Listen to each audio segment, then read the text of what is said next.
రేపు బుధవారము జ్యేష్ఠ అమావాస్య పవర్ఫుల్ డే. ఈరోజు ఈ పనులు చేస్తే దరిద్రం తొలగిపోతుంది.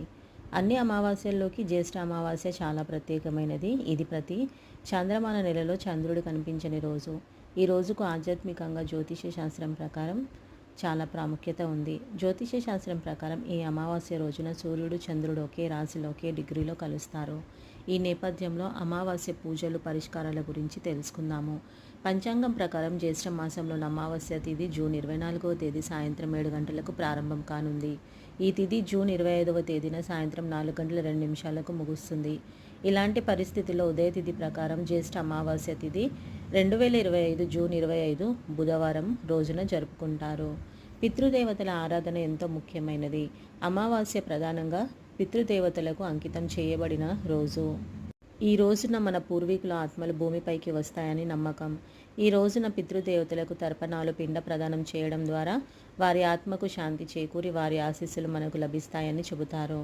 అలాగే చంద్రుడు కనిపించని రాత్రి కాబట్టి ఈ అమావాస్య రోజున ప్రతికూల శక్తుల ప్రభావం ఎక్కువగా ఉంటుందనే భావన కూడా ఉంది. అందుకే ఈ అమావాస్య రోజున దుష్ట శక్తుల నుంచి రక్షణ కోసం ప్రత్యేక పూజలు పరిహారాలు కూడా చేస్తారు.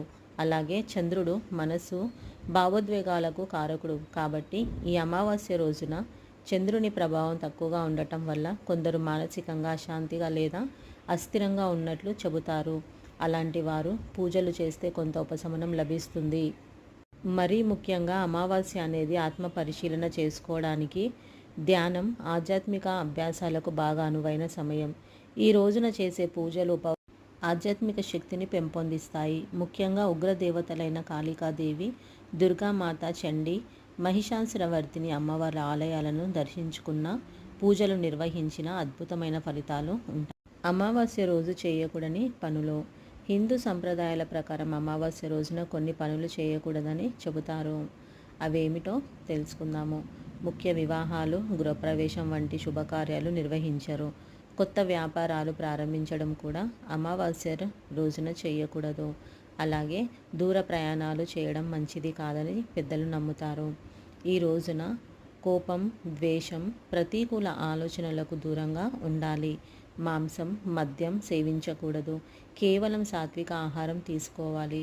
జుట్టు కత్తిరించుకోవడం, క్షవరం చేసుకోవడం, గోర్లు కత్తిరించడం చేయకూడదని చెబుతారు. అలాగే మరో ముఖ్యమైన విషయం ఏమిటంటే పగటిపూట సూర్యాస్తమయ సమయంలో నిద్రపోవడం మంచిది కాదని ప్రశస్తి.